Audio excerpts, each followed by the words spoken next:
Kita sambung lagi ni perbincangan hadis Jabir. Selepas Nabi SAW isyaratkan dengan tangannya ke langit dan menurunkannya dengan menunjukkan kepada orang depan dia, dan dia kata Allahumma syhad, Allahumma syhad, Allahumma syhad 3 kali. Thumma adzana Bilalun thumma aqama asidu.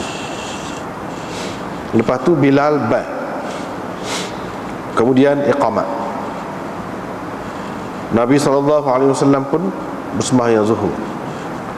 Lepas tu dia iqamat pula, yani Bilal iqamat pula. Fa shallal asra, Nabi SAW sembahyang asar. Walam yusalli,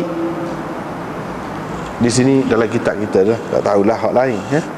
Bainahum, bukan bainahum. Kalau bainahum silap, yang sebenarnya bainahuma. Walam yusalli bainahuma syai'an, silap cetak. Nabi SAW tidak mengerjakan apa-apa sembahyang di antara 2 sembahyang itu. Thumma rakibal qaswa, kemudian dia pun naik unta dia qaswa, hatta atal mauqif, sehingga sampai ke mauqif, tempat wukuf. Faja'ala batna naqatihi al-qaswa ila as-sahara. Nabi SAW mendudukkan untanya al-qaswa di beberapa batu besar, kawasan batu besar. Dan hablal musyah, dalam keadaan hablal musyah, nama tempat, berada di hadapan baginda.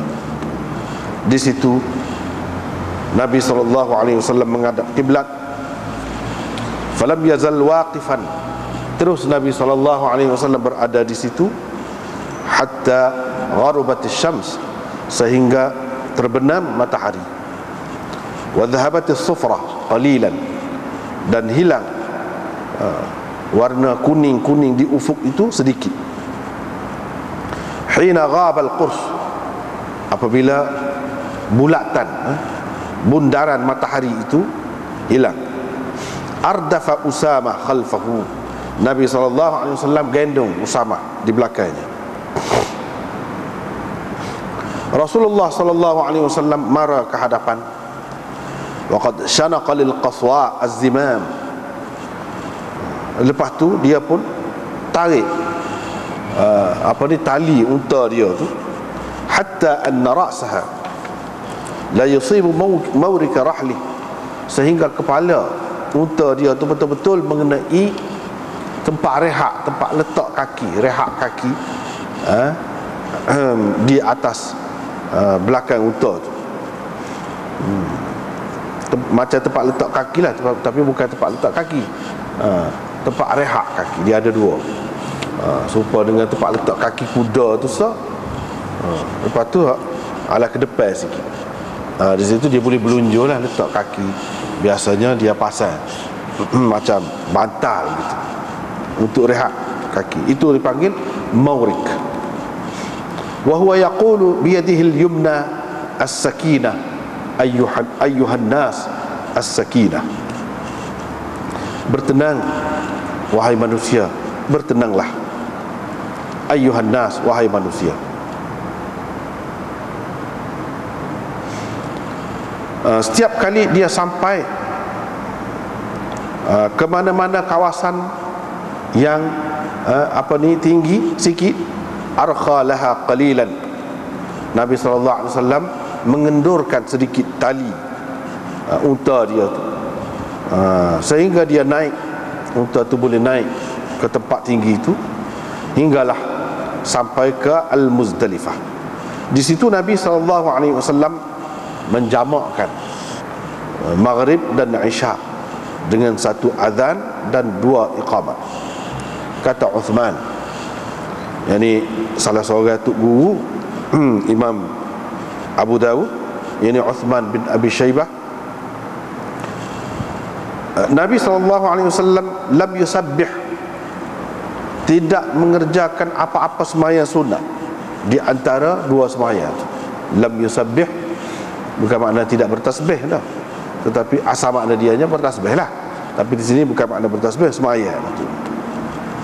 Thumma ittafaqu, kemudian semua tok guru Imam Abu Daud itu bersepakat mengatakan, meriwayatkan, thumma taja'a Rasulullah sallallahu alaihi wasallam, kemudian Nabi sallallahu alaihi wasallam berbaring sehinggalah terbit fajar. Nabi sallallahu alaihi wasallam bersembahyang fajar, yakni subuh, ketika telah benar-benar nyata subuh itu masuk. Qala Sulaiman, kata Sulaiman, ini salah seorang itu guru Imam Abu Daud, sembahyang subuh tu binida'in wa iqamatin, dengan ba dan iqamah, ada ba ada iqamah.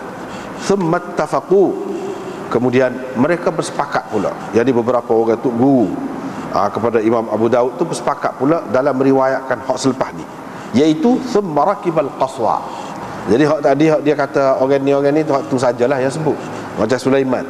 Sulaiman saja sebut dengan ba dan iqamah tu, orang lain tak ada sebut.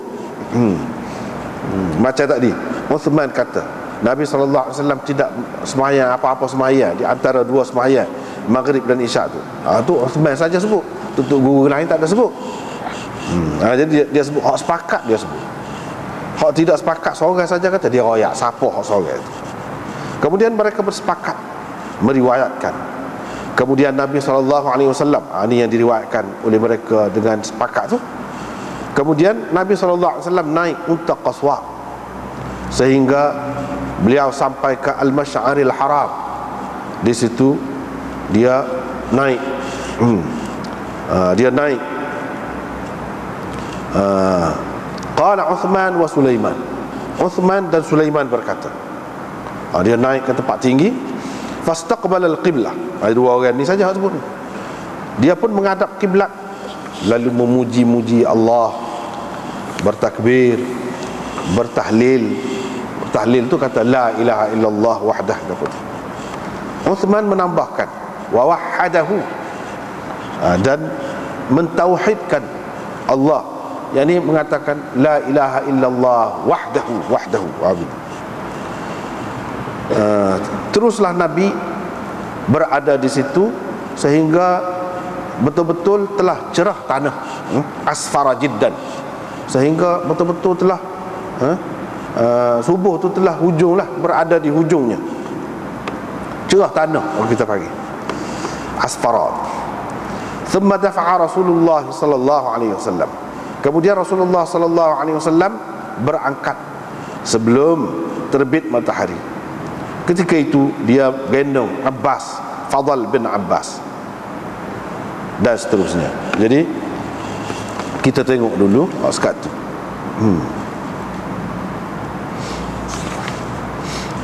Jadi Bilal bila Nabi SAW kata lepas pada tu, bila apa bal, lepas tu dia qamat sembahyang zuhur, lepas tu qamat pula, lalu sembahyang asar. Yakni Nabi SAW jamakkan dua sembahyang tu. Itu maksudnya, jamak dua sembahyang tu, yakni zuhur dan asar pada waktu zuhur, dalam waktu zuhur. Jamak sungguhlah. Hak ni semua ulama sepakat ni, tak ada khilaf dah antara ulama-ulama dalam mazhab Hanafi ke dengan orang lain, tak ada khilaf. Sebab ulama Hanafi ni dia tak terima jamak hakiki di tempat-tempat lain, kerana dalam musafir tak terima jamak hakiki, tak terima, tak ada bagi mereka. Tapi di sini semua terima, mereka pun terima.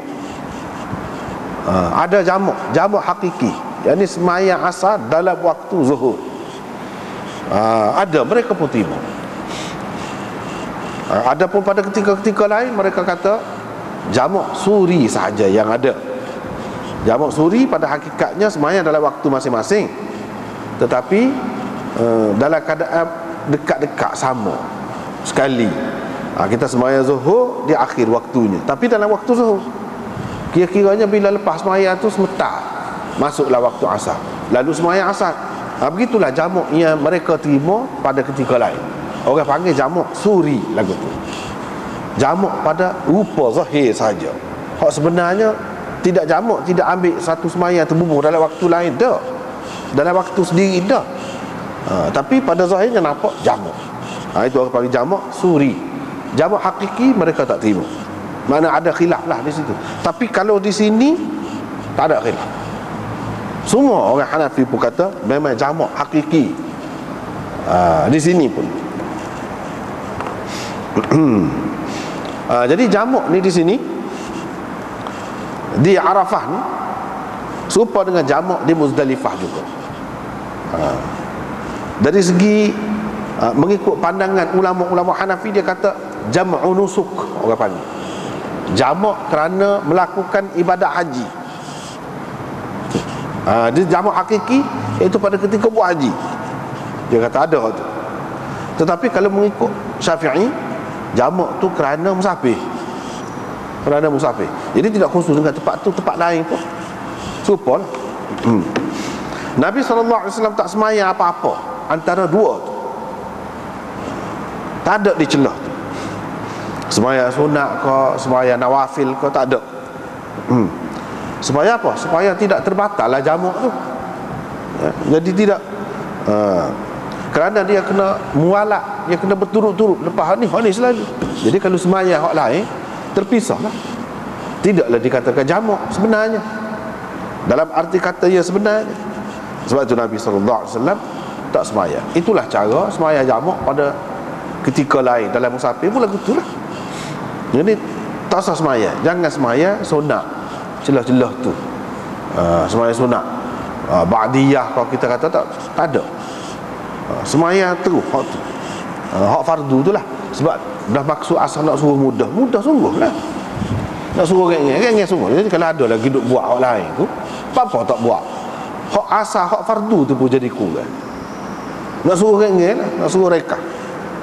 Jadi kalau kita mana lebih baik hak fardu tu kita buat penuh daripada kita buat hak sunat, maya sunat. Jadi hak fardu tu pun kurang. Perekah dah. Tiba-tiba kita nak buat hak sunat pula. Apa? Kira-kiranya gitulah. Lepas tu naik untuk qaswa, dia sehingga sampai ke mauqif. Mauqif tu tempat wukuf lah, yakni tanah ataupun bumi Arafah. Itu yang dikatakan mauqif. Mauqif itu ya betulnya tempat wukuf orang panggil. Supaya maulud tu, tak betul orang panggil maulud tu, maulid. Tu betul maulid, maulidur rasul. Bisa maulid, maulud tu orang kita, orang kita sebut ni macam ni mauqif, sama dengan maulid. Tu betulnya. Di sini mauqif tempat wukuf. Apa dia? Iaitu tanah Arafat. Nabi SAW pun turunlah unta dia situ. Bila sampai situ, dia pun berduduk unta dia. Berduduk unta dia. Jadi di mana? Di kawasan berbatu, batu besar-besar lah batu situ. Tetapi batu besar pun dia rata lah, rata. Tidak kata bonggok-bonggok, tidak. Rata. Di kaki Jabal Rahmah. Di kaki ataupun di bawah Jabal Rahmah. Orang panggil Jabal Rahmah situ. Iaitu bukit yang berada di tengah tanah Arafat. Jabal Rahmah ni letaknya di tengah Arafat itu. Jadi dekat di kaki bukit itu ada kawasan berbatu. Kawasan batu tu tidaklah kata bonggok-bonggok dah. Kawasan berbatu yang muftarishat, yang terhampar. Yakni rata lah, rata. Tapi batu inilah tempat sebenarnya yang mustahab. Kalau boleh, kalau pergi wukuf tu, hak paling moleknya sini. Sebab Nabi berhenti situ. Sebab Nabi tu berhenti situ. Walaupun lain mana-mana pun boleh juga, sah dah. Kalau nak kira dari segi wukuf tu, tapi hak sebenarnya tempat Nabi duduk mana? Tempat Nabi berhenti situ. Sebab itulah ulama-ulama mengatakan kalau tak leh tempat tu, semolek-moleknya hak paling dekat lah dengannya. kira lah kalau boleh paling dekat dengannya itu molek lah juga. Tetapi hak sebenarnya situ hak paling molek. Adapun di dalam kitab kita dia ada sebut dalam Badlul Majhud. Adapun hak masyhur di kalangan orang awam, iaitu kena naik bukit, rukah naik, ataupun panjat naik bukit, dan mereka menganggap tidak sah wukuf, melainkan kena naik atas bukit itu susah payah pula. Faghalaq, itu silap. Tak ada suruh lagu tu, tak ada. Yang betulnya wukuf ini sah di mana-mana bahagian tanah Arafat itu sah. Tidak kata tempat Nabi berhenti saat ni, tu paling molek lah. Tapi kalau tidak situ pun tak apa. Itu dari segi tempatnya. Mana-mana bahagian pun duduk semeta, tak apa dah, semeta. Adapun waktu wukuf itu, waktu wukuf iaitu daripada gelincir matahari pada hari Arafah. Gelincir matahari tengah hari lah, pada hari Arafah, iaitu hari yang ke-9 Zulhijjah tu, orang buat haji, dan terbit fajar kedua, hari nahar, yang ni hari raya, hari yang ke-10 Zulhijjah. Jadi masa tu lah, masa tu daripada gelincir matahari di hari Arafah hingga kepada fajar yang kedua. Fajar yang kedua tu orang panggil fajar shadiq, mana menandakan masuk waktu subuh. Sampai ke situ. Sebelum pada tu tidak ada selagi fajar, fajar kadzib. Fajar kadzib. Fajar kadzib itu kalau kita tengok di ufuk, kalau tempat kita ni sebelah timur, kalau kita tengok tempat naik matahari itu, kalau duduk misalnya di pantai kau di mana-mana kau, tempat yang terbuka lagu tu, boleh tengok. Lepas pada malam, hujung malam tu dia akan jadi naik merah, naik memanjang. Itu fajar kadzib orang panggil. Bukan masuk subuh lagi, tak masuk subuh lagi tu. Fajar dusta. Boleh jadi orang keliru. Bukan fajar semua. Fajar shadiq, fajar hak sebenar-benar menunjukkan masuk subuh. Lepas pada dia naik gitu, merah gitu, dia akan hilang sebentar. Lepas pada tu dia jadi putih gitu, melintai. Hak putih tu melintai tu, itu orang panggil fajar shadiq. Fajar shadiq itu menandakan masuk waktu subuh. Jadi daripada gelincir matahari hari Arafah hingga kepada terbit fajar yang kedua, yang ini hingga kepada masuk subuh lah, pada hari nahar. Hari nahar iaitu hari sembelih, apa nama ni, binatang kurban, iaitu hari yang ke-10 Zulhijjah. Kita hak tidak duduk di tempat tu orang panggil hari raya, hari raya. Wa qala Ahmad, jadi hari raya tu sempena hak tu lah. Sebab tu orang panggil hari raya kurban. Pada hari tu lah orang kurban dah. Abang kurban hari yang ke-10 tu, hari raya yang pertama. Jadi kita boleh sebut hari raya yang pertama, hari raya yang kedua, hari raya yang ketiga. Sebab amalan kurban itu boleh dilakukan dalam 3 hari.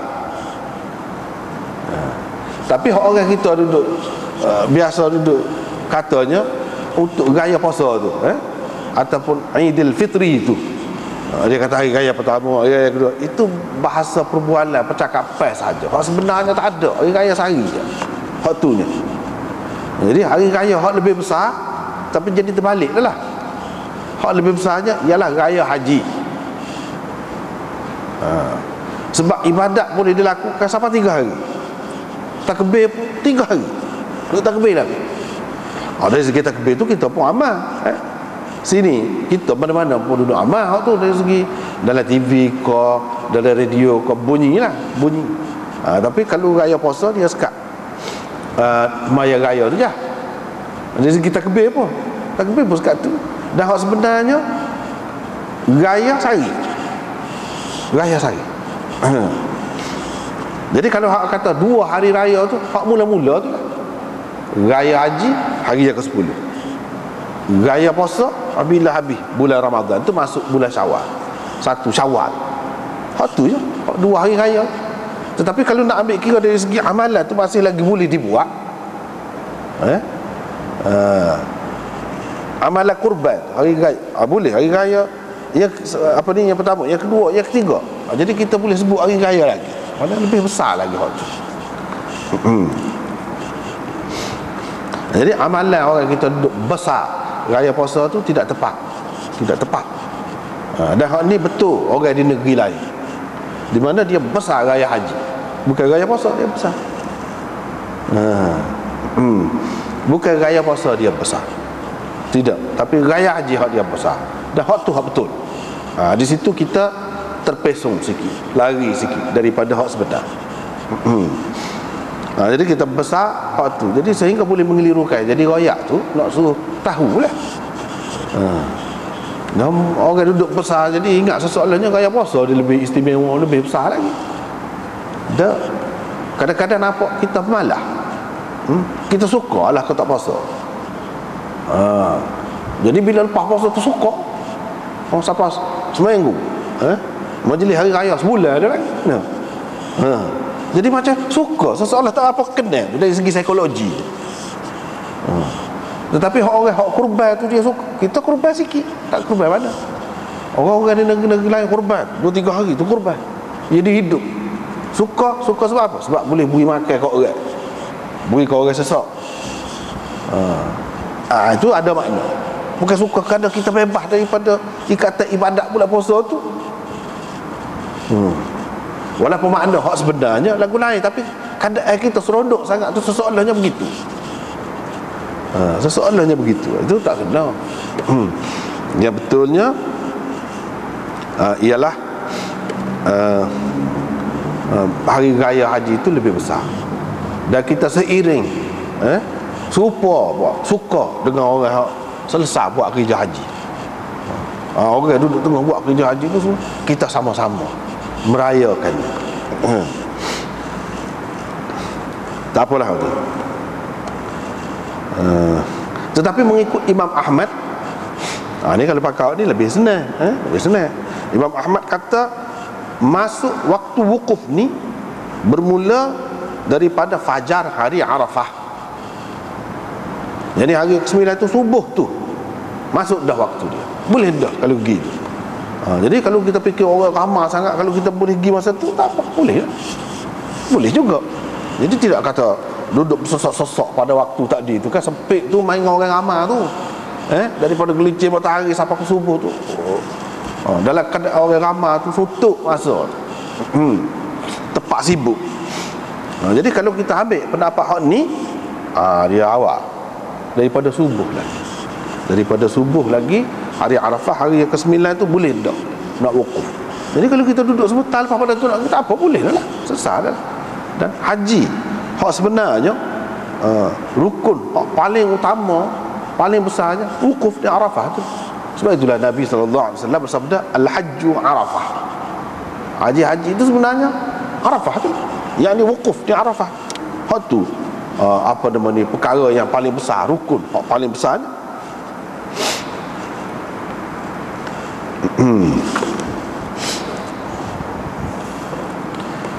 Dalam keadaan lagu mana? Jadi kalau kita duduk situ, biar tahu hablul musyad duduk di mana? Duduk depan dia. Cara kita duduk tu, bila sampai ke situ dah, kalau nak ikut Nabi, sungguh nak ikut betul-betul lagu tu. Dia royak dalam hadis ni, royak lagu mana? Ngadap hablul musyad tu duduk di mana?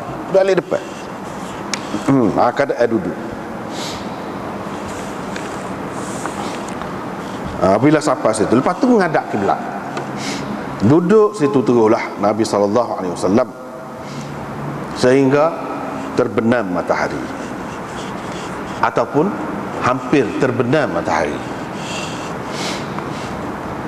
Dan bila hilang sikit kuning lepas pada jatuh matahari itu, Nabi SAW pun gendong pula Usama. Gendong Usama di belakang unta dia, naik gendong. Nabi SAW pun berangkat di situ. Lepas pada tu dia pun tarik tali unta dia, tarik kuat, suruh berhenti lah. Sehingga unta tu jadi belok dah tekak dia tu. Apa ni, kepala dia tu, mulut dia tu menyentuh apa ni? Hak ni. Menyentuh maurika rahlihi, dia panggil maurik. Maurika rahlihi. Jadi tempat macam kalau kuda pelana orang panggil. Kalau hak letak di atas unta tu, kita nak kata ke dia, muka kita tak guna hak tu kan, jadi tak ada bahasa khusus lah. Unta-unta ni mana orang naiknya. Dan begitu pun orang kita pun tak naik unta. Kalau naik pun paling tinggi lembu, paling tinggi. Muka tempat kita tak ada unta, jadi tak ada lah istilah-istilah apa dia orang panggil. Jadi tempat duduk dia tu lah.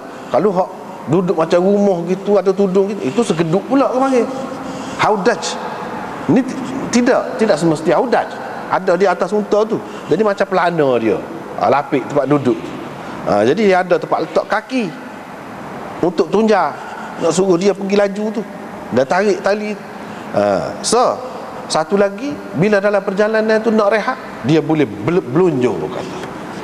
Sebab kita kalau naik kereta kan, kalau kursi tu dekat sangat depan, jadi belok kaki. Kalau kita undalah ke belakang tu boleh belunjur gitu. Ni orang naik unta tu pun lagu tu juga. Tapi dia ada satu lagi tempat letak kaki betih dia, nak rehat. Letak atas tu belunjur. Jadi kepala, yang ni mulut unta Nabi SAW, bila dia tarik tu sampai mari kena hak tu, kena tempat rehat kaki tu. Maurika rahli, maurikur rah, sampai ke situ. Jadi kuatlah dia tarik tu. Tarik lagu tu apa? Nak suruh berhenti. Jadi berhentilah unta tu. Adalah keadaan tu ramai adalah hak sekeliling dia ni. Hak mari daripada Madinah tu, tengah-tengah jalan tu mari, sekali pergi sapa di Mekah tu, setengah-setengah tu hak baru sapa daripada mana-mana. Hak tidak berjalan sekali dengan Nabi pun sapalah situ. Ramai adalah. Ramai. Nabi SAW pun bila-bila gitu tu, dia kata, bertenang wahai manusia, bertenanglah. Jadi mari sosok-sosok ramai tu, itulah yang dia kata pada ketika itu. Bila dia naik di atas kawasan yang bahasa kita panggil gong, tal, habl itu kawasan yang tinggi sikit, tanahnya tinggi sikit, kawasan gong lah kita kata. Dia arkhalah, mengendorkan tali unta dia, kendor, supaya dia dapat naik dengan tenang, mudah naiknya ke atas kawasan yang tanahnya tinggi itu. Jadi gitulah keadaan Nabi. Kalau tempat tanah tinggi sikit, dia kendor tali dia, tali unta tu, supaya unta tu dapat naik dengan tenang, tidak kata dengan berlari, kerana didesak, kerana kerana didesak ataupun tarik tali nak suruh dia pergi kuat, tak ada begitu. Sehinggalah dia sampai ke Muzdalifah.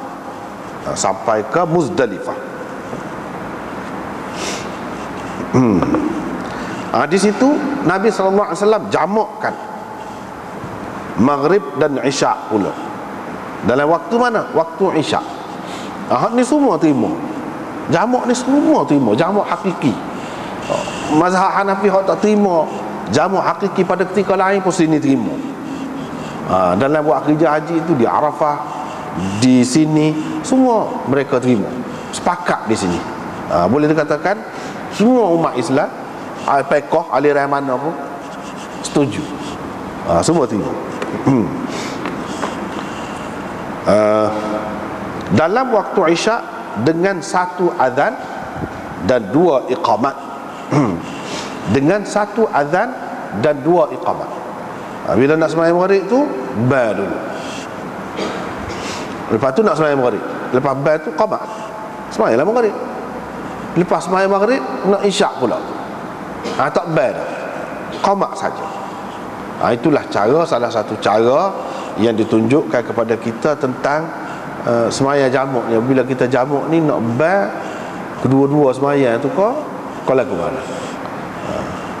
Qamat dua-dua, ataupun qamat sekali je kau mula-mula kau, ataupun tak ada azan kau, lagu mana? Itu masalah khilaf.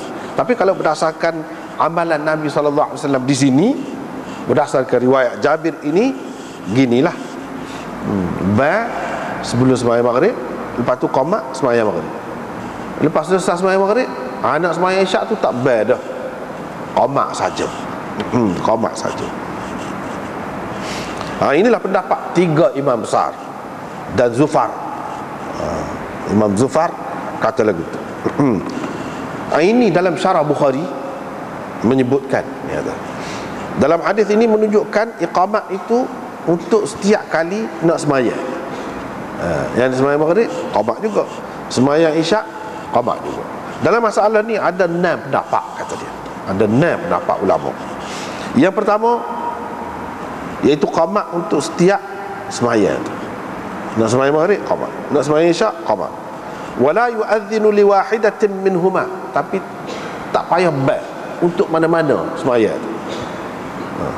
Misalnya kita kata maghrib ni, maghrib tu pun tak ada ba, qamat saja. Lepas tu nak sembahyang isyak qamat saja, tak ada ba. Ini pendapat Qasim. Apabila kita nak jamak lah, apabila kita nak jamak pada masa-masa lain pun lagu tu lah. Sebab mungkin ni orang nak ban ni, dia kiranya ban ni nak ajak orang yang berselerak ni. Tapi kalau kita seorang dua, tak payah ban. Orang ban dah masjid tu. Jadi untuk kita saja qamat lah. Ini pendapat Qasim, Muhammad, Salim dan Salim. Ini adalah salah satu riwayat daripada Ibnu Umar. Ini juga pendapat Ishaq bin Rahawayh, Ahmad bin Hanbal dalam salah satu daripada dua pendapatnya. Dan ini juga pendapat Syafi'i dan ashabnya, mengikut apa yang disebutkan oleh Khattabi dan Baghawi. Dan bukan seorang lah sebutkan Syafi'i lagu ni. Imam Nawawi dalam syarah Muslim, dia ambil juga dalam syarah Muslim ni.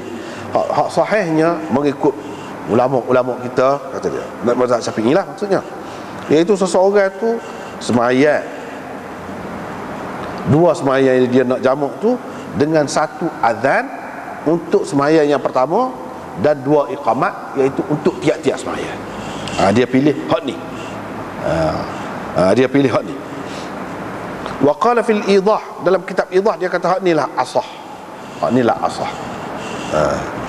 Mana tidak seperti yang disebutkan oleh Khattabi dan Baghawi tadi, bahawa tidak ada bal. Ada bal lah Imam Nawawi pilih. Yang kedua iaitu semaya, dua semaya tu dengan satu qamat saja, satu iqamat saja. Ini adalah merupakan salah satu daripada beberapa riwayat daripada Ibnu Umar. Ada juga dia buat gini. Dan inilah kalau di kalangan ulama mujtahidnya yang berpendapat gini, qamat sekali hak mula-mula. Kalau maghrib dengan isyak, sebelum nak sembahyang maghrib tu qamat, ba tak ada, qamat saja. Lepas pada sembahyang maghrib tu nak sembahyang isyak, tak payah qamat dah, terus sembahyang isyak.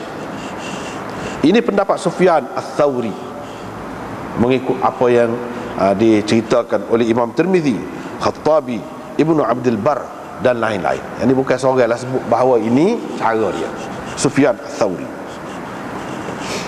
Yang ketiga, ba untuk sembahyang yang pertama dan iqamat likulli wahidatin minhuma, untuk setiap satu daripada dua sembahyang. Ba untuk mula-mula dan iqamat untuk setiap satu daripada dua sembahyang yang dijamakkan itu. Inilah pendapat Ahmad fi asahhi qawlaihi. Dalam dua pendapat dia, hak ni hak lebih sahih. Hak ni. Inilah juga pendapat Abu Thawr. Ni imam-imam mujtahid belakang ni.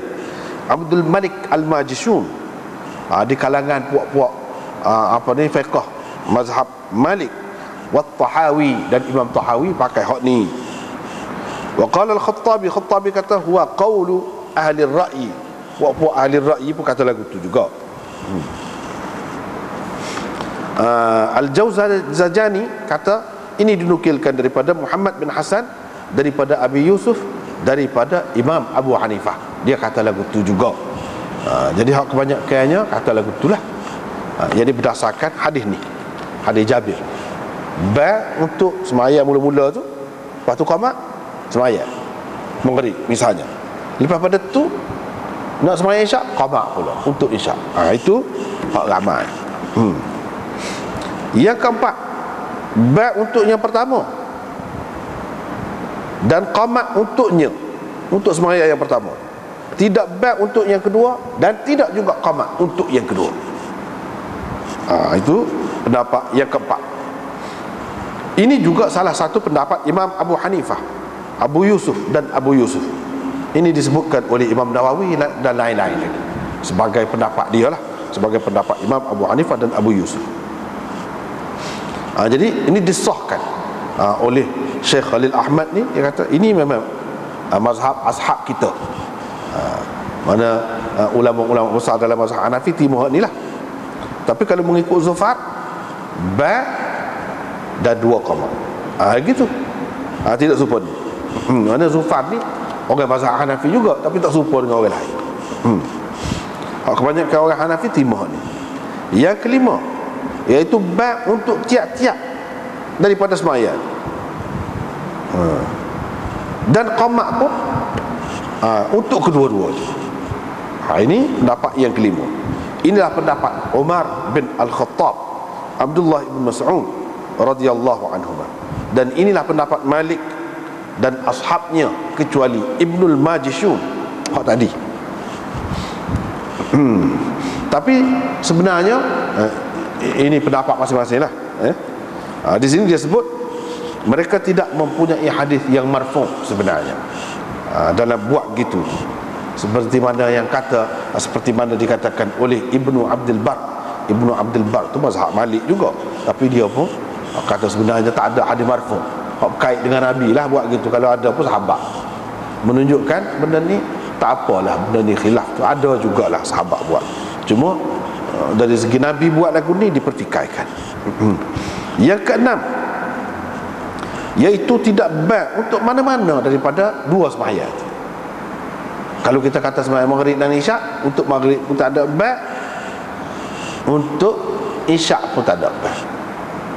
Lepas pada tu wala yuqim, qamat pun tak ada juga. Kalau hak sembahyang maghrib dengan isyak tadi, untuk sembahyang maghrib pun qamat pun tak ada, untuk sembahyang isyak pun tak ada juga qamat. Jadi bab dan qamat tak ada langsung. Apabila nak sembahyang jamak boleh juga. Ini pendapat yang keenam. Al-Muhibbut Tabari menyebutkan ini adalah amalan setengah-setengah salaf, ada juga gini. Jadi ini terpulang kepada kita lah. Tengok keadaan lah.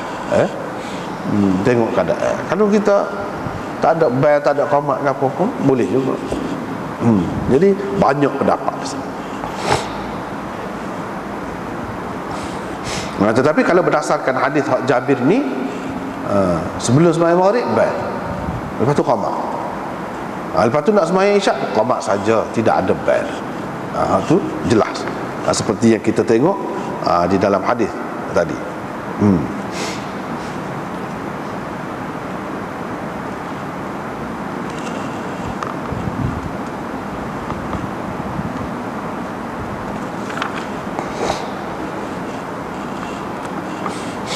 Cuma ada lagi khilaf tentang perkara yang lain. Apabila kita jamak, kita tak boleh pisah ke tidak antara dua sembahyang. Boleh kalau kita buat kerja lain dulu, sementara kita nak buat pula. Dia ada khilaf di situ. Ada yang mengatakan tak boleh, kena selalu. Ada yang mengatakan tak apa. Sebab apa? Berdasarkan cerita haji ni lah, ada setengah-setengah tu sembahyang dengan Nabi SAW selalu, setengah-setengah tu tidak. Tak ada, dia duduk bersiap, nak pasal kemah dia, nak pergi unta, bawa pergi unta dia, pergi uruskan unta dia tu. Setengah-setengahnya makan malam dulu, lepas pada sembahyang maghrib makan malam dulu. Lepas pada tu baru sembahyang isyak. Dia kira tak putus lagi. Boleh juga lagu tu, boleh juga lagu tu. Sebab apa? Ada banyak hadis yang menunjukkan sahabat-sahabat tu setengah-setengahnya menunjukkan Nabi tu sendiri ada buat gitu. Tetapi hak lebih kuatnya tidak, dia sembahyang selalu.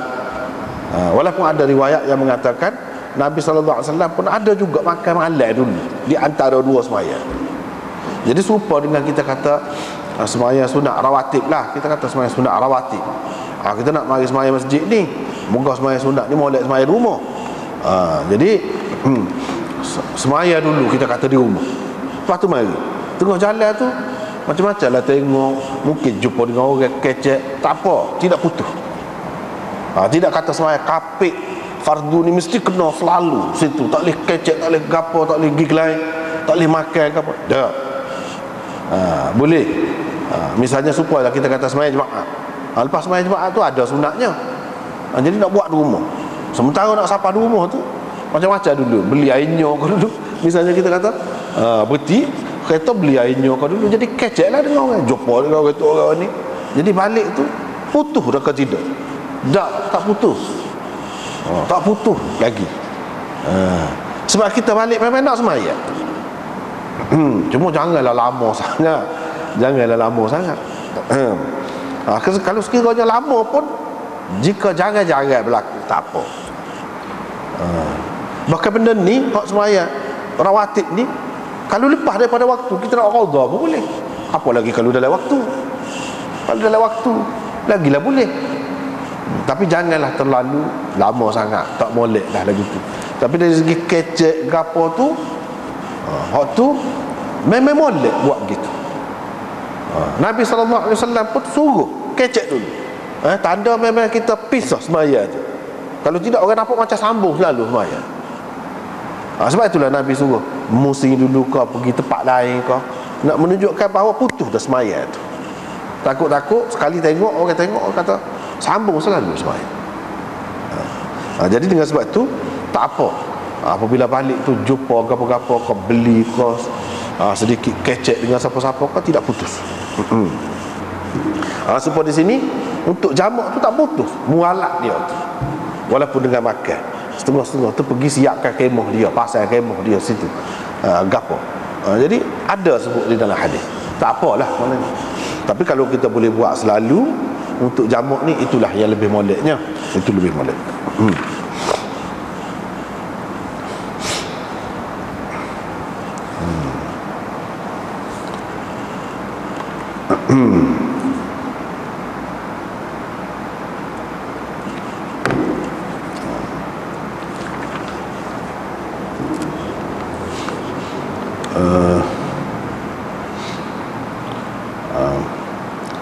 Kata Uthman, dia tidak semaya apa-apa di antara dua semaya. Situ kita pergi situ. Tidak semaya sunat apa-apa di antara dua semaya. Jadi hak meriwayatkan hadis ni kan ramai ni, berapa orang Imam Abu Daud ni ambil. Kalau kita tengok di awal hadis ni, dia ambil daripada seorang Abdullah bin Muhammad An-Nufaili, Uthman bin Abi Shaybah, Hisham bin Ammar, Sulaiman bin Abdurrahman. 4 orang.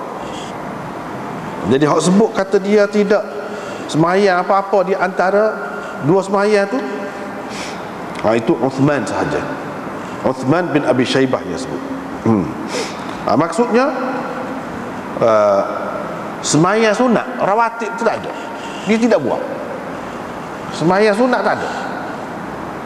Selepas maya maghrib, sunat maghrib, misal tak ada, dia tidak buat. Jadi tak ada tu, tak buat langsung, kau lagu mana?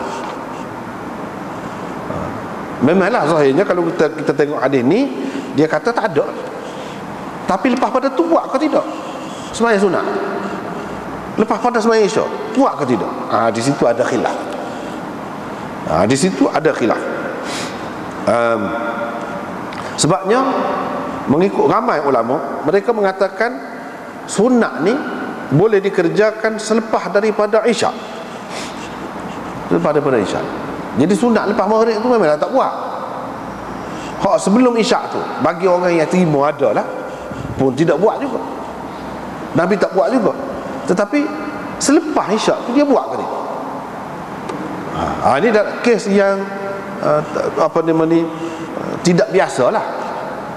Kalau hak biasa kan lepas maghrib ni dak. Dia sebut kalau dalam mazhab Hanafi dan begitu juga dalam mazhab Syafi'i, dia buat selepas daripada sembahyang isyak. Sebab itulah dia nukil di sini Imam Nawawi dalam syarah Muslim ada sebut, wa madhhabuna istihbabus sunanir ratibah.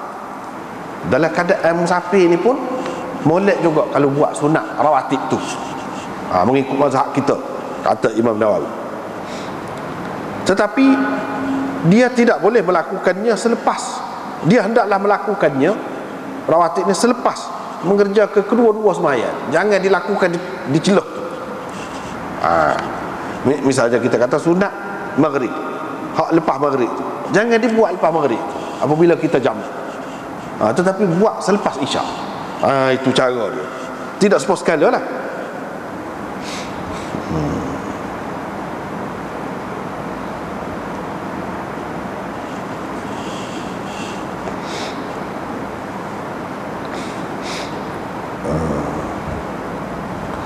Hafiz Ibn Hajar pun sebut lagu tu juga. Dalam hadis Ibnu Umar dia ada sebut, walam yusabbih bainahuma. Nabi SAW tidak semaya sunat antara dua semaya jamak, dan tidak juga selepas mana-mana semaya tu, tak ada. Dia pun kata, ni Hafiz Ibn Hajar kata, jadi kita boleh faham daripada hadis ni, iaitu tak payah semaya sunat selepas maghrib dan selepas isyak, tak payah. Jadi oleh lepas maghrib, antara maghrib dan isyak tu memang tak ada ruang pun, kata dia, untuk nak sembahyang sunatnya. Tetapi hak selepas isyak ada ruang banyak lagi, tetapi jangan selalu, kata dia, jangan selalu buat tu. Sebab hadis ini menunjukkan boleh jadi maksud dia tak buat selepas sembahyang, tetapi Nabi SAW ada buat di tengah malam pula. Dia kata tengah malam. Sebab itulah ulama-ulama fuqaha kata tuakhiru sunnatul isya'ain anhuma.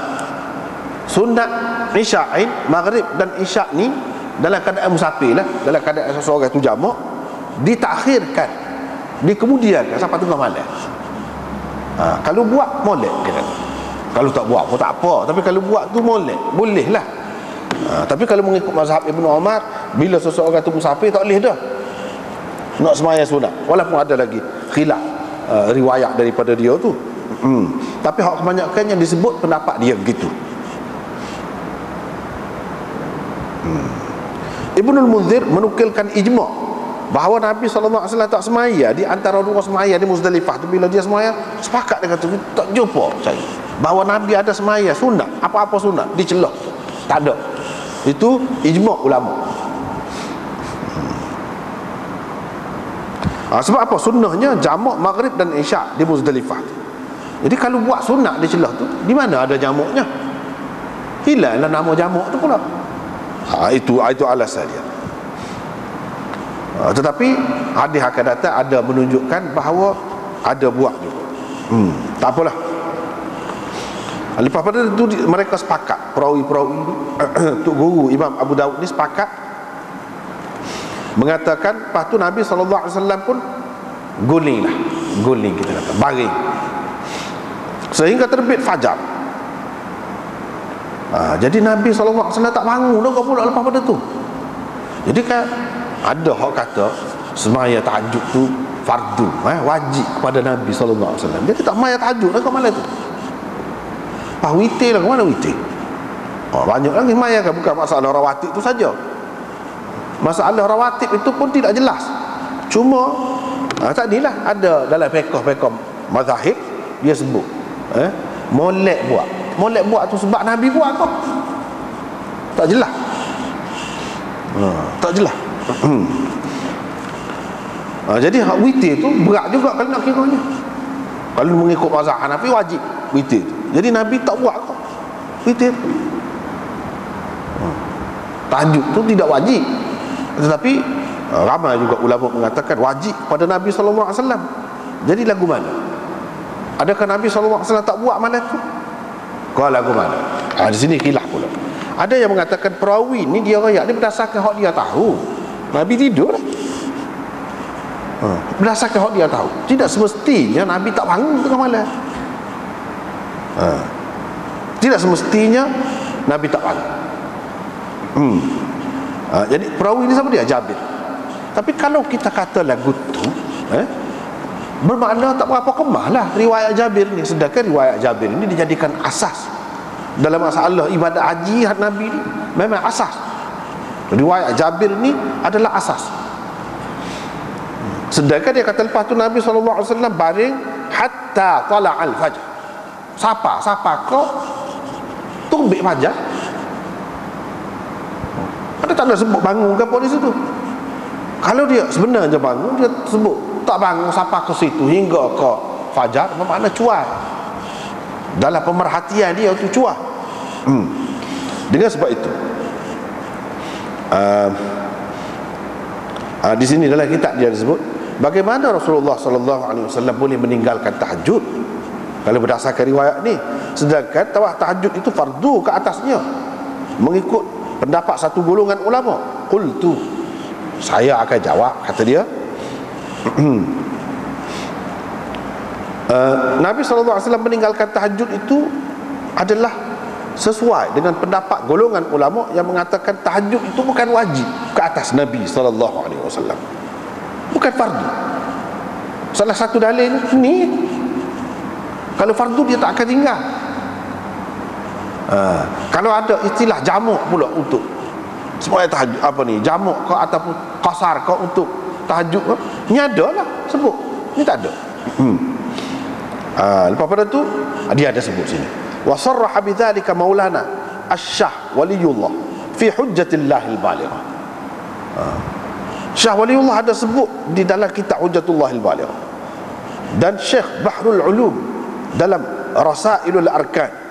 Syah Waliullah sebut gini, cerita ni nak bahas hak ni Nabi bangun semaya kau tidak. Aqulu innama lam yatahajjad Rasulullah sallallahu alaihi wasallam lailat Muzdalifah li'annahu kana la yaf'alu katsiran min al-ashya' al-mustahabbah fil majami' li'alla yattakhidhaha an-nasu sunnatan. Ini mengikut pendapat Syah Waliullah. Dia kata bagi pendapat sayanya, Nabi tidak bertahajud pada malam Muzdalifah.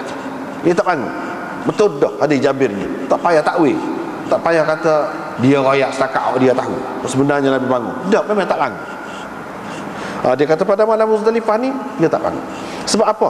Sering kali Nabi SAW tidak melakukan beberapa perkara yang memang molek.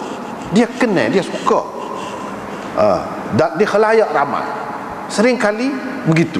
Supaya apa? Supaya orang tidak menjadikannya sebagai suatu ketetapan. Nanti kalau dia buat lagu tu, dia buat kerja haji ni semua pakat kata wajib pula dah supaya tahajud situ. Sebab Nabi bangun, dah sedap-sedap tidur, letih-letih tu bangun, lama kan orang kata fardu pula. Jadi nak mengelak daripada hak tu, dia tak buat. Dia tidak buat. Walaupun benda tu molek, tetapi dia sebut molek saja, bukan fardu kat atas dia. Kalau fardu dia tak akan tinggal ke mana-mana pun. Ini menunjukkan bahawa sembahyang tahajud itu tidak fardu ke atas ataupun tidak wajib ke atas Nabi SAW. Dan antara yang menyokong pendapat ulama kata lagu tu hadis ni lah, Nabi tak bangun.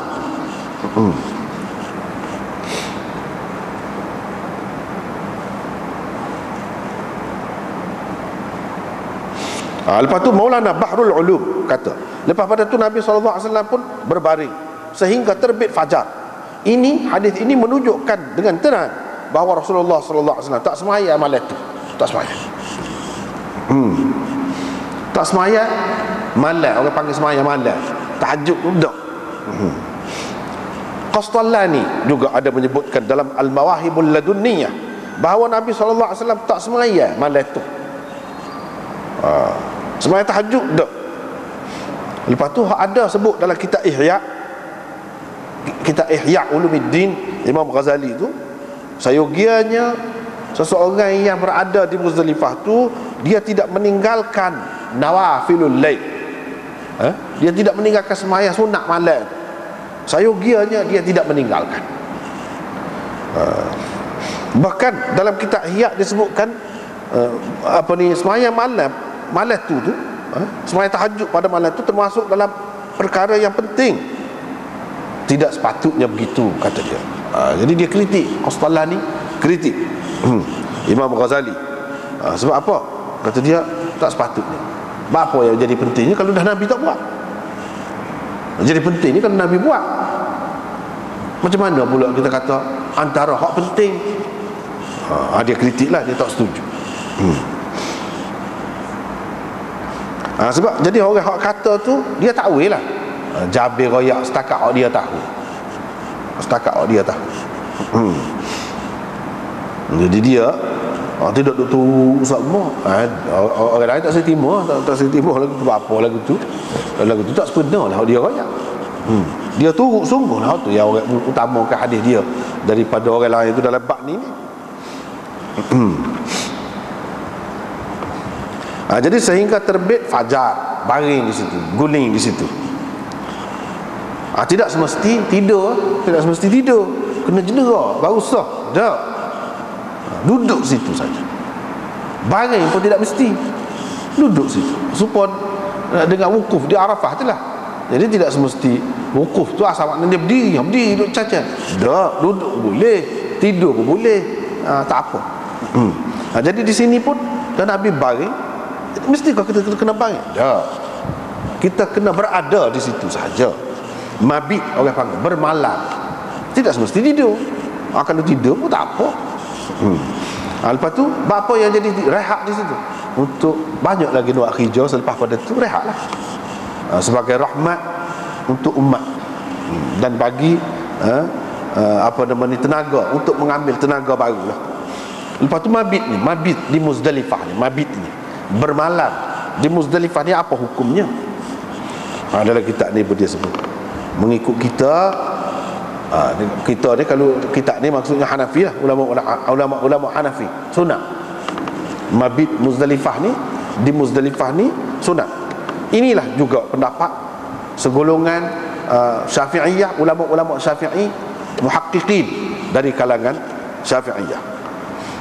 Ada juga orang pihak yang mengatakan wajib. Inilah mazhab Syafi'i.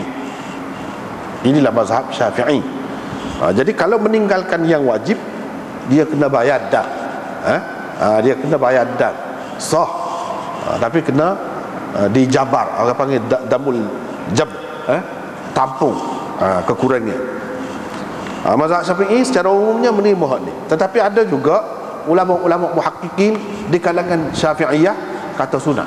Kalau kita ambil hak sunat tu tak perlu bayar dam dah pun. Kalau meninggalkan yang wajib, baru kena bayar dam. Ini mazhab Syafi'i. Ada juga ulama yang mengatakan rukun bermalam di Muzdalifah tu adalah rukun, tidak sah kecuali dengan bermalam, berada di situ pada waktu malam, serupa dengan wukuf di Arafah itulah. Jadi tak sah haji. Pasal itu rukun. Rukun menyebabkan jadi tak sah, tak boleh nak tapung, tak boleh. Ada juga. Dan ini adalah pendapat satu kumpulan orang-orang besar juga. Malik berpendapat sehingga berhenti di Arafah, di Muzdalifah itu wajib. Begitu juga wukuf selepasnya. An-nuzul wajib. Wa kadzal wukuf ba'dahu. Berarti thumma al-mabit bi mu'zamil lail itu wajib mengikut Imam Malik. Hak betulnya kata dia, kalau seseorang tu hadir sebentar, lahzah, satu lahzah, sedetik, sesaat duduk, sudah cukup dah, jadi dah, padan dah di Muzdalifah. Jadi hadir berada di kawasan itu satu detik saja sudah memadai dah. Kalau duduk lama sikit pun apanya, dah lah nak ayat dari segi sah tu. Dari segi sah padan dah. Sebab itu dalam kitab Al-Bada'i' ni, kitab fiqh Hanafi ni, dia kata khilaf ashab kita tentang wukuf di Muzdalifah. Ada yang mengatakan wajib. Laith bin Sa'ad dia kata fardu. Ini juga pendapat Syafi'i. Bermakna dalam mazhab Syafi'i, pendapat Syafi'i ini ada dua. Satu kata wajib, yang kedua kata fardu pun ada juga. Kalau kata fardu tu makna benar lah, kena jaga benar lah, tak boleh tak sah. Tetapi ulama-ulama muhaqqiqin segolongannya daripada mazhab Syafi'i mengatakan sunat. Mana ada beberapa pendapat lah. Lepas tu waktu ni duduk berada di Muzdalifah. antara tulu'il fajri, terbit fajar pada hari nahar, fama baina tulu'il fajri min yaumin nahr wa tulu'is syams, dan terbit matahari. Situ pada masa itu, sesiapa yang berada di Muzdalifah pada waktu ni, dah lah situ. Sama ada dia bermalam di situ pun ataupun tidak, sekurang-kurangnya di situ. Ini mengikut dia lah dia ni. Kalau tak ada pada masa tu, tak ada, itu mengikut dia, indana, mengikut mazhab Hanafi. Wa qala Syafi'i, Syafi'i kata harus di separuh akhir malam pun boleh, malam ke-10 tu, esok raya malam ni, itu Lailatul Nahri. Kalau tengah malam lagi duduk, boleh. Tidak kata nanti dekat subuh, lepas pada tu sehingga terbit matahari tu, sepit sangat tu masa tu. Jadi kalau tengah malam pun boleh dah. Hak sunnahnya bermalam, satu malam di Muzdalifah. Hak itu hak sunnah. Jadi baitutah bermalam, tidur itu bukan wajib. Yang wajibnya ialah berada di situ, ialah al-wukuf, berada di situ. Hak paling afdalnya dia berada di situ selepas semaya. Lepas tu semaya, selepas semaya insya-Allah, selepas pada tu semaya subuh pada waktu ghalas. Mana di awal waktu masuk subuh tu. Masuk subuh, masuk semaya lagi. Lepas pada tu berhenti di Masy'aril Haram, doa kepada Allah Subhanahu taala, apa yang doa hajat-hajat dia gapo, sehingga kepada cerah tanah. Lepas pada tu berangkatlah sebelum terbit matahari itu ke Mina. Sekiranya dia berangkat sebelum terbit fajar, selepas daripada terbit fajar, sebelum semaya subuh, boleh juga, cuma silap lah pasal tidak mengikut sunnah. Kalau mengikut sunnahnya apa tak adil. Begitu ceritanya. Nabi SAW semaya subuh, bila telah nyata betul-betul subuh, Sulaiman berkata, ini salah seorang Tok Guru Imam Abu Daud, dia saja kata, tiga orang lagi tak ada sebut ni. Sebab tu dia sebut Sulaiman berkata. Nak wayaknya ni dia saja. Nabi SAW semaya subuh tu dengan nidak. Nidak tu maksudnya bel lah, azan dan iqamah. Lepas pada tu mereka sepakat, mana tutup guru dia belakang, setuju. Nabi SAW pun naik unta qaswa dia hingga sampai ke Al-Masy'aril Haram. Al-Masy'aril Haram itu yang di tempat khusus di Muzdalifah. Itu Al-Masy'aril Haram di Muzdalifah tu lah juga. Nabi SAW pun naik kawasan yang tinggi dia tu, dia naik di Masy'aril Haram. Lepas tu Uthman dan Sulaiman berkata, ini dua orang tu guru dia ni saja, ni kata ni. Nabi SAW pun menghadap kiblat dan puji Allah, dia bertakbir Allahu Akbar, halalahu, kata la ilaha illallah, itu halalahu tu, la ilaha illallah, itu halalahu. Setengah orang dia kata tahlil. Inilah dalil tahlil itu ada. Tak betul tu, tahlil hak mana? Setengah orang dia ambil lagu-lagu ni lah. Ada Nabi mati, ada sahabat mari, tahlil kata dia. Itu menunjukkan tahlil ada selepas mati. Itulah ambil pakai umum. Ni tahlil. Jadi adakah Nabi duduk ngatik gitu? Dah. Bila-bila dia nak kata Allahu Akbar, labbaik Allahumma labbaik, bila-bila dia duduk kata subhanallah dan sebagainya, Allahu Akbar, dia kata la ilaha illallah. La ilaha illallah. Tidak semesti betul tu kata la ilaha illallah, la ilaha illallah sampai 100 kali. Tak ada lagu tu. Lepas kata sekali, kata hak lain pula. Tahlil tu orang panggil. Lagu tu ada pada ketika haji. Ada. Dia bertahlil. Tapi bertahlil orang mati tak ada. Cuba carilah dalam hadis kalau ada. Kalau orang mati, malam pertama ke, kubur ke, malam ke-7 ke, malam ke-40 ke, tak ada. Tahlil serupa hak kita duduk buat. Tak ada. Hak tu tak ada. Nak buat terpulang lah masing-masing. Tapi kalau nak tanya hadis, tak ada. Lepas tu sebut tahlil. Ini tahlil lagu mana? Adakah dengan kaifiat tu orang buat tu? Ada. Nah, dia tahlil, dia kata la ilaha illallah. Lepas tu Uthman menambahkan wa wahdahu. La ilaha illallah wahdahu la syarikalah. Wahdahu tu, itu wahdahunya. Dia ada sebut gitu. Duduk situlah tu sehingga asfara jiddan, betul-betul cerah tanah. Asfara jiddan. Lepas pada tu Nabi SAW pun berangkatlah daripada Muzdalifah tu ke Mina. Daripada Muzdalifah tu ke Mina. Sebelum terbit matahari, di situ dia gendong pula Fadl bin Abbas. Bukan gendong Usama. Semalam gendong Usama. Ni gendong Fadl bin Abbas pula. Gendong Fadl bin Abbas, bukan Usama. Mana dia tukar-tukar lah. Jadi Fadl ini adalah seorang yang comel rambutnya. Rambutnya comel, menunjukkan rambut yang comel itu satu keistimewaan, satu kelebihan. Yang menyebabkan jadi orang ni lebih, kalau hak comel dah kau comel, kalau kurang comel aku comel. Jadi comel dengan sebab ada rambut tu. Dengan sebab itu tak kena orang yang kata lebih baik cukup kepala, tak kena. Kalau nak jadi tok lebah orang alim kena cukup kepala, tak kena. Sebab selalu disebut rambut comel ni sebagai kelebihan nikmat Allah SWT. Apa nak dibuatnya? Tapi bila ni tak ada mana dah cukup kepala banyak. Sampai suatu ketika dahulu memang dia ajarnya cukup kepala tu boleh.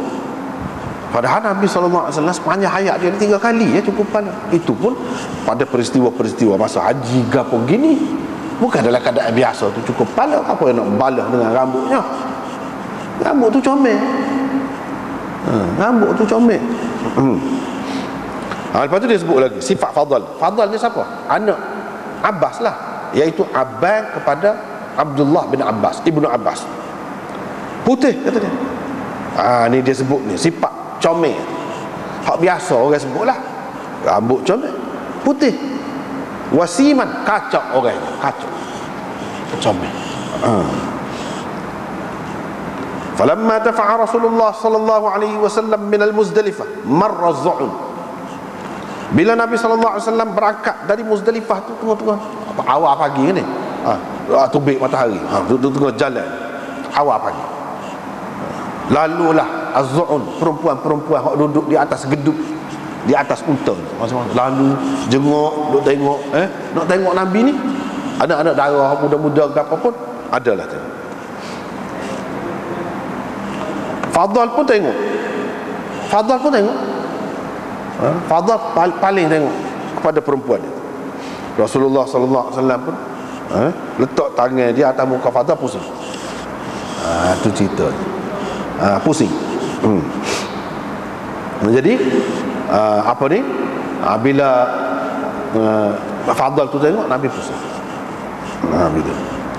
Lepas tu Alik tu ada juga, bila pusing tu dia tengok, Nabi pusing. Mana tak boleh tengok dah siapa jadi. Boleh jadi dia nak buat ibadat kan ni, duduk buat ibadat ni. Jadi tak molek lah duduk, mari perasaan lain pula. Jadi bahaya tu, bahaya bukan saja kepada Fadl. Sebab Fadl ni orang comel, dia sendiri boleh terpesona, tergoda juga dengan orang perempuan. Hak perempuan tu pun boleh juga terpesona dengan dia. Sebab itulah Nabi SAW suruh alihkan pandangan.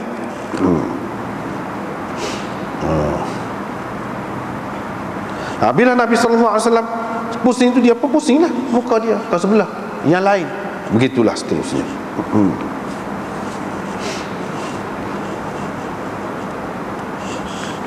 Begitulah.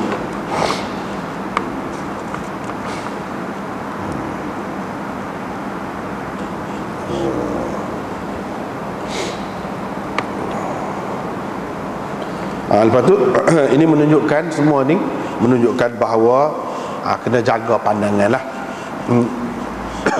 lelaki dan perempuan terhadap orang-orang yang halal berkahwin dengannya, ajnabiyat. Kena jaga pandangan, baik lelaki dan perempuan.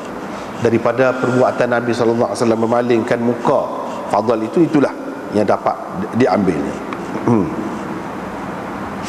Dalam hadis Tirmizi ada sebut, iaitu Nabi SAW pusing tekak dia. Tadi dia sebut muka dia. Boleh jadi ada ketika di muka, ada ketika di tekak, dia pusing. Abbas ada sekali situ. Abbas pun kata, kamu pusing tekak anak pakcikmu ni. Dia kata. Nabi SAW pun jawab. Dia kata, saya tengok seorang pemuda dan pemudi, syaban wa syabatan. Saya tengok dua orang muda, lelaki dan perempuan. Saya berasa tidak aman, tidak selamat mereka ni daripada syaitan. Sebab itulah saya pusing. Saya pusing. Jadi untuk mengelakkan fitnah lah, untuk mengelakkan fitnah, terutamanya hak duduk buat agak dia, walaupun ibadah haji ni kan berjalan lah, hunggah lah, naik unta tu laju lah, berlari lah unta, dan sebagainya. Tapi itu semua tu ibadat. Semua dalam bentuk tu ibadat, dalam bentuk tu. Tidak sepuas sekala lah kalau kata semayang duduk senyap, tak boleh kecek, tak boleh gap, ni tak, tak boleh hunggah, tak boleh gap, ni tidak. Itulah ibadatnya. Jadi dalam keadaan beribadat itu benda-benda tadi tidak sesuai. Tidak sesuai. Dan hak Nabi SAW buat tu kira-kiranya dia tahulah. Kira-kiranya dia tahu.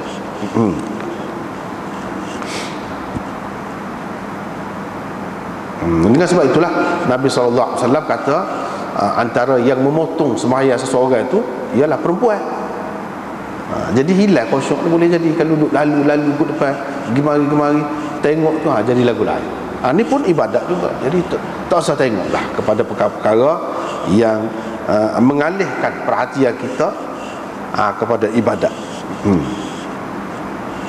Pergi begitu,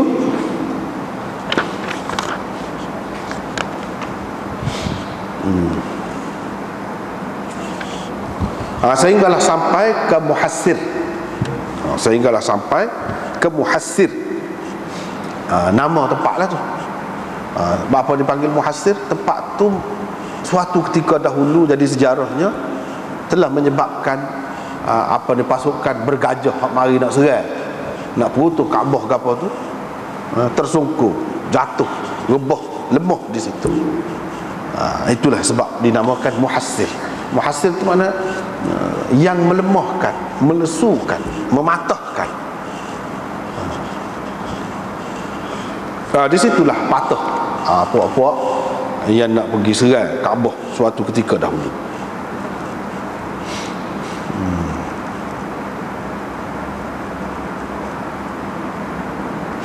Tak apalah.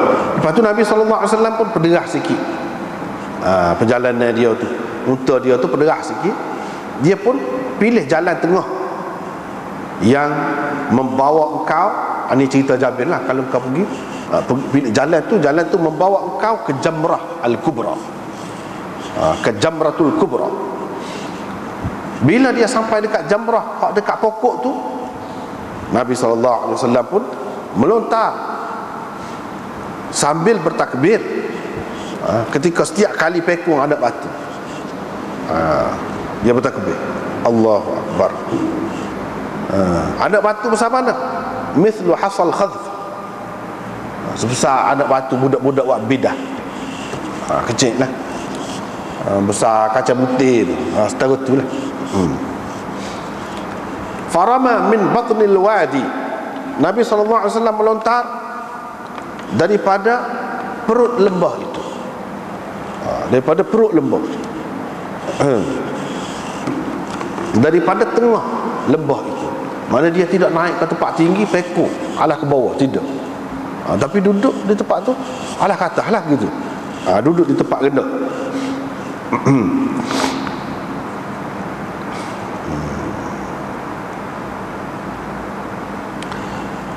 Pekung 7 butir anak batu sebesar tu lah.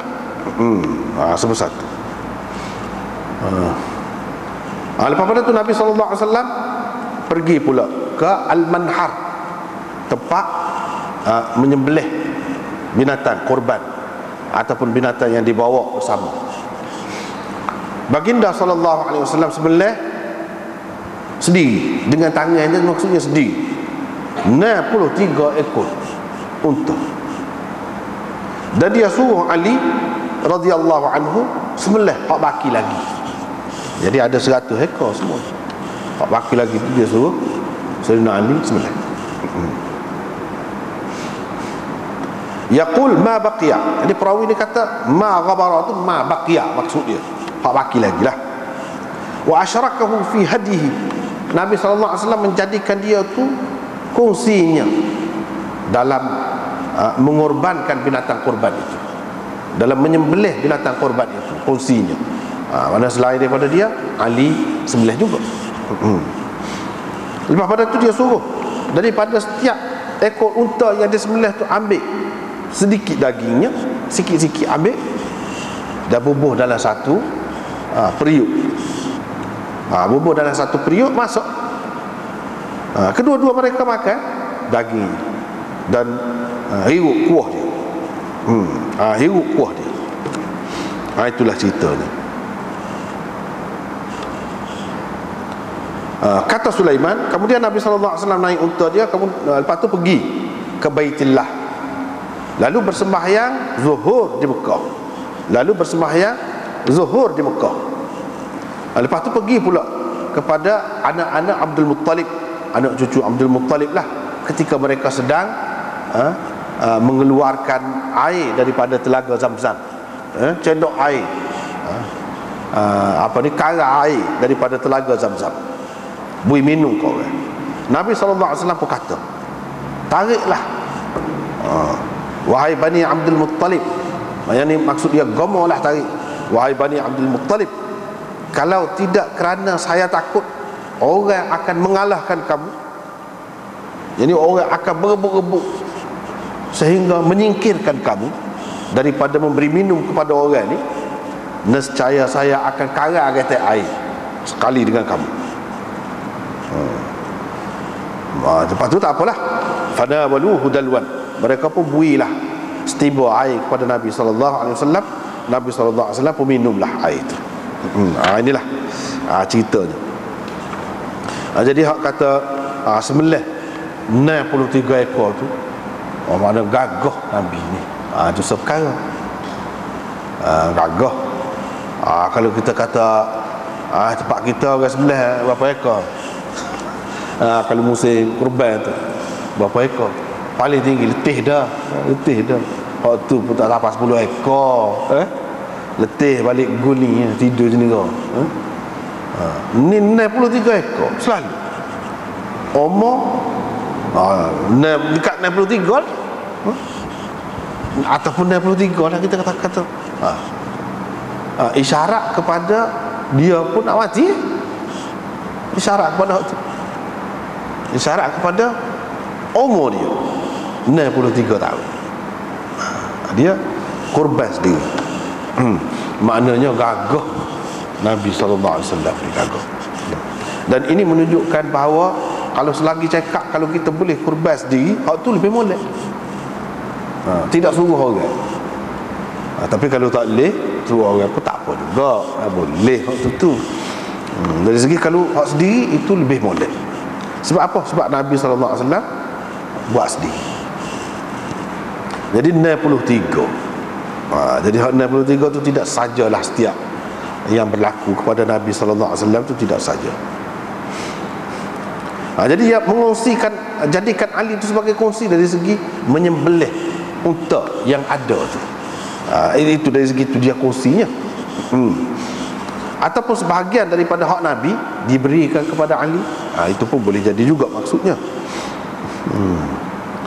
Lepas pada tu rebu, ikutlah kita kata buat singgah kau, buat sup kau, ikutlah. Jadi letak dalam periuk tu, masak, lepas tu dia makan. Makan sikit-sikit, makan. Tidak kata makan banyak, makan sikit. dan hirup kuah dia. Itulah yang sunnahnya. Apabila seseorang itu berkorban, bukan dia tak boleh makan langsung, boleh makan apa nama ni, hak korban itu.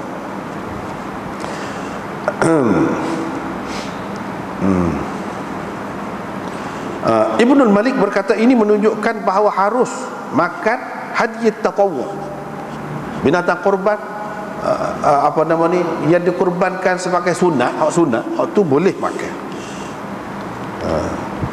Dan pendapat yang betul, hak sahihnya, kata dia mustahab, molek makan. Ada setengah ulama mengatakan wajib makan. Sebab apa? Sebab Allah SWT berfirman fakulu minha, dia suruh makan. Lepas tu macam-macam lah pendapat ulama pula, khilaf pula. Muwaffaq Ibnu Qudamah misalnya dalam mazhab Hanbali, dan Sahibul Hidayah, pengarang kitab Hidayah dalam fiqh Hanafi, mengatakan molek, mustahab makan haji tamattu'. Kalau seorang tu dia melakukan haji tamattu', lepas tu dia kurban, mustahab juga, molek juga makan. Bagi mereka lah. Ini masalah khilaf lah. Tidak berbeza dengan pendapat Syafi'i, kata dia. Sebab Syafi'i mengatakan tak boleh makan mana-mana binatang kurban hak wajib. Macam tadi tamattu' ni mesti dah wajib dah, dia kena kurbankan binatang. Begitu juga qiran. Kalau seseorang itu mengerjakan haji qiran, dia kena kurbankan binatang.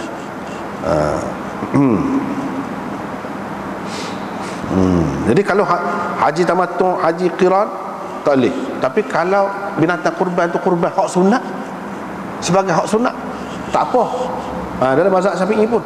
Tetapi kalau binatang kurban itu hak kurban untuk haji tamattu', kerana dia mengerjakan haji tamattu' atau haji qiran, hak tu tak boleh. Sebab tu hak wajib kalau mengikut Syafi'i. Tapi kalau mengikut mazhab Ahmad dan Hanafi, tak apa, hak tu pun tak apa. Jadi ada khilaf lah di situ, ada khilaf.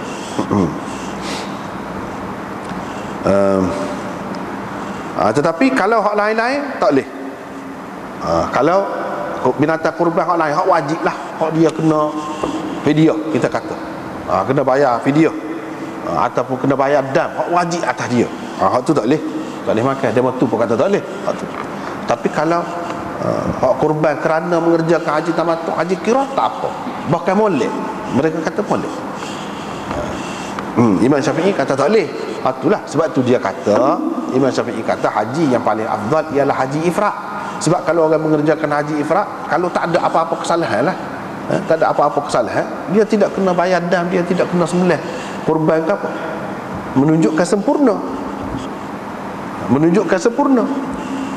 Adapun hak dua lagi haji itu, dia mesti kena kurbankan binatang. Berapa kurban tu? Kira-kiranya kurang. Itu pendapat dia, kurang. Tapi dia mau tu kata, jadi kurban binatang tu bukan kerana kurang ibadat tu, dah kena syukur kepada Allah SWT bagi kemudahan kita tu. Itu pendapat dia, masing-masing, tak apa.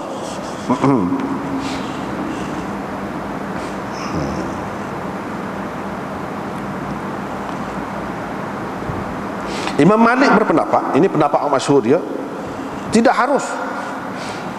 Kalau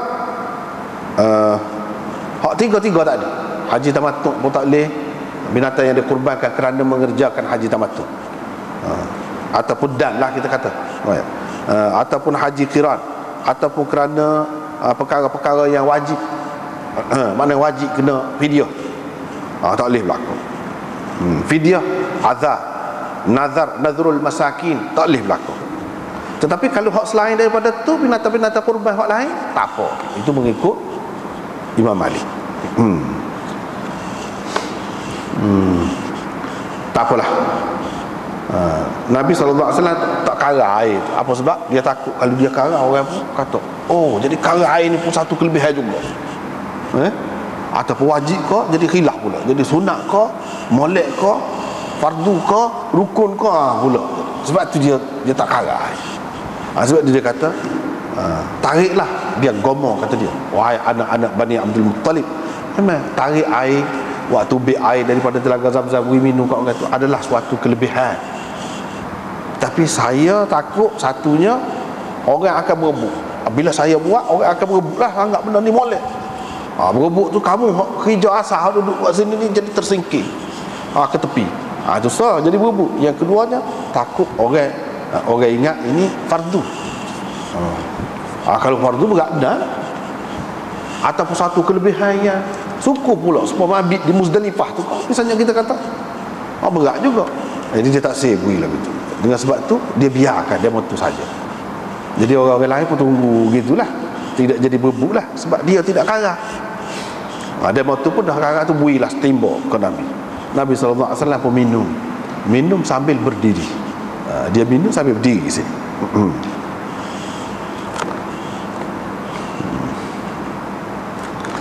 Daripada situlah jadi ulama-ulama mengatakan molek kalau minum air Zam-Zam itu berdiri. Ni sebab Nabi minum sambil berdiri. Tapi sebenarnya minum sambil duduk pun boleh, tak apa. Tak apalah. Habislah situ. Jadi kita sekat itulah dulu untuk malam ni, wallahu a'lam.